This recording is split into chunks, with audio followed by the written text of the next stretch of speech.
Welcome, Dr. Tharoor, to PTI for a chat on the budget. So what do you make of the budget? Do you think that enough has been done on the concerns that the Congress has raised about unemployment and inflation? We didn't even hear the words unemployment or inflation from the finance minister today. It was a mercifully short speech, but she didn't use either of those words, which is not so merciful.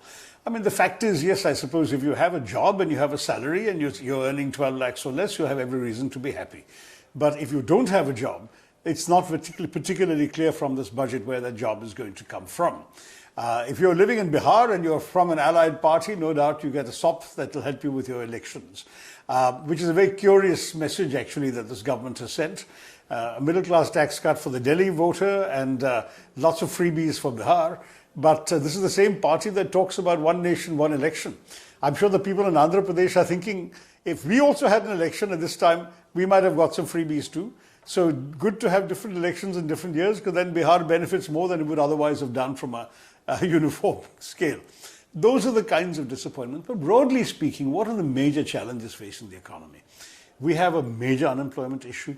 Youth unemployment is at record levels, and even college-educated youth are facing large levels of unemployment. What's been done for that? Not clear from what we heard this morning. Second, you hear talk of manufacturing and exports, but for manufacturing to pick up, you need investment. Where is the investment going to come from? There's no acknowledgement that FDI is fleeing this country and has been now for some time, that domestic investment is stagnant. No one is putting more money into the economy. Without that, where will manufacturing go up? Where will jobs be generated? Where will exports go? You're looking at the situation now where manufacturing has plunged below 20% of GDP. I think it was over 25% in UPA, and we were trying to improve it. Now it's gone in the opposite direction. So there are some real concerns that despite all the slogans and perhaps the good intentions of the government, that we don't really have the kind of results that we're not seeing in any case from this statement of the finance minister, the kind of prospects of addressing these issues. And I think we'll really have to wait and see once we've gone through the fine print. And I'm sure you'll all be hearing from our party later in the day. Mr. Chidambaram will hold a press conference as usual. But at the moment, on a quick look and just having heard the speech in the House, I didn't get the sense that these fundamental issues have been fully addressed. So you've touched upon this. I would like you to elaborate on it. Do you think that this is more like an election budget aimed at Delhi polls and Bihar elections, and less economically prudent and taking the economy forward? Well, look, to take the economy forward, there are some broader challenges that need to be addressed. Now, she said she's going to come up with some tax proposals later beyond this as well. But if you look objectively at what's happening in our economy, there is a serious crisis of lack of investment, compounding a serious problem of unemployment and underemployment in our country. GDP growth has dropped. It's now, they're projecting in the economic survey 6.4%, which is well below what they talked about last year. But in any case, if you want to get to that Viksit Bharat that the Prime Minister talks about by 2047, you need 8% every year from now to then. So each year that you slip below that, you're dropping. If you look at the overall figure she mentioned for fiscal deficit of 4.8%, it's actually slightly shocking, because we all remember Arun Jaitley announcing in Parliament a staggered goal towards getting down to 3% fiscal deficit. Now it's 4.8 on the 11th year of this government's term. So clearly their targets have slipped. Across the board, it looks like many of their aspirations have remained aspirational, have not been fulfilled, and the economy and the Aam Aadmi is still hurting. That's the problem we're all facing in the economy.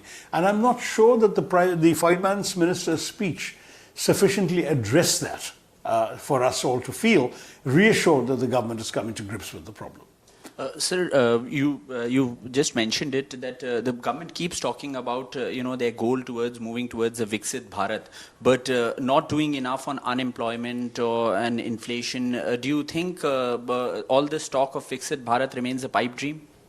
Look, as far as Viksit Bharat is concerned, it's an aspiration, and an aspiration is always good to have, but the glide path to get there has to be also realistic.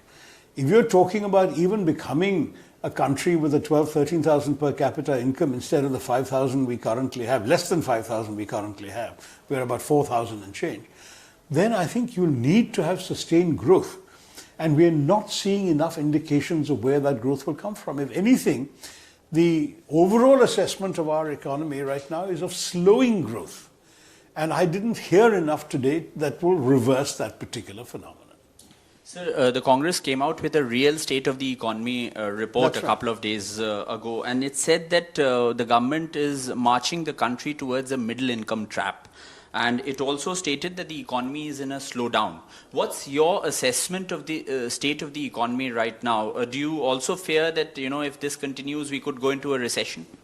Look, recession is still a bit of a distance away. Recession is negative growth in at least 2 successive quarters, and we're not there yet. But I will say that there has been a slowdown, that's very clear. Even a slowdown from the projections of this government last year and this year, you can see there's been a slowdown. The other problem is that there are some structural issues in the economy we have been hearing more and more about from outside critics who are looking at our system.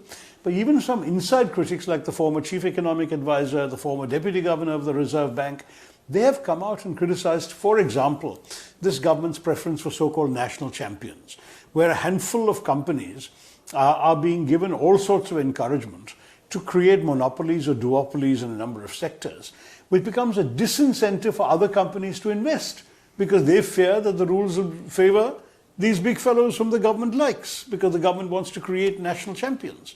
Now, the problem with that is if the smaller companies don't invest or they feel that their investments will be more at risk because arbitrary rule changes might favor the big players who are going to be the national champions, then that lack of investment will prevent growth and will prevent employment increases. These are some of the fundamental challenges. There's also been a widespread concern about tax terrorism, the weaponization of the tax agencies, the whole lot of them, IT, revenue intelligence, ED, all of them, customs, all of them have been weaponized and in ways which unfortunately seem to be driving businesses away.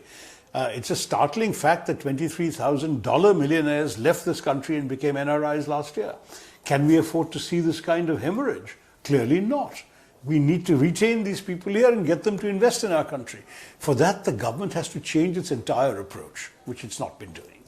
You just mentioned tax terrorism. Congress has been repeatedly saying that there is tax terrorism going on under this government. Today, Finance Minister has given a big handout to the middle class by increasing the slab to 12 lakh. So how do you look at that? Do you think that will improve the situation for the middle class? If you've got a job and you've got a salary of up to 12 lakh, it'll improve your situation, certainly. But if you don't have a job, your problems are not addressed. If your income is somewhat higher than a lakh a month and you're still very much middle class, we'll have to see how much you benefit. The real problem with this whole business of the government's approach on this tax benefit is that it only addresses one aspect of the country. And certainly with elections coming up in Delhi, where a substantial number of voters may well benefit, that's clearly going to help the BJP to attract their votes. Just as you saw a number of freebies being announced for Bihar, it's going to also try and get you votes in Bihar. But that kind of short-term thinking is not what we need at this point. We need something far more visionary to take this country out of the morass into which it may slowly be sinking. Sir, there's been a lot of concern about Mr. Donald Trump talking about, bringing down tariffs. So how do you look at the government's approach on that front? While on one hand it has been saying that it has good relations with the US. So do you think that India will be able to tide over the Trump effect? I hope so. Mr. Modi is talking about a visit to the States before too long. I think the Americans indicate it might even happen this month. Mr. Trump, too, has been talking about possibly coming to India. So we're hopeful that they will be able to talk to each other and clear up any misunderstandings. But on the question of tariffs, Mr. Trump has been very clear that if India is going to impose any protectionist measures, America will retaliate and vice versa. So that is not going to be good for our exports. As it is, our exports have sunk below 20% of GDP, which is bad news because, our manufacturing has sunk below 20% of GDP, which is bad news, and you're not going to be able to export unless you increase your manufacturing. Now, on top of that, if your exports are also stagnating, which they have been, then tariffs will be a death knell. It will drop them even further. And this is going to be a matter of some concern for many, because we heard from the finance minister somewhat glib formula that essentially you're going to see growth in manufacturing, you're going to see growth in exports, and various incentive schemes are mentioned. The problem is that if investment isn't coming into manufacturing, how are you going to grow in exports? Where will the investment come from? Can the government plow money into everything? Clearly there's a limit to how much the government can do. Even in infrastructure, you've needed private players. In the other areas, you're not going to be able to manage without very, very significant investment that at the moment people are not willing to do. So, Make in India first the government came out with, and now Congress is saying that they've sort of repackaged that in this budget. So, do you think that still making India, a manufacturing hub remains a pipe dream with the government's policies? It hasn't moved well enough, us. I mean, if you look, for example, at the whole vision that said that when capital flees China, it may come to us. We've not been able to take advantage of that. Barely 10% of the capital fleeing China has relocated into India. It's mainly gone to countries like Vietnam, Malaysia, and others.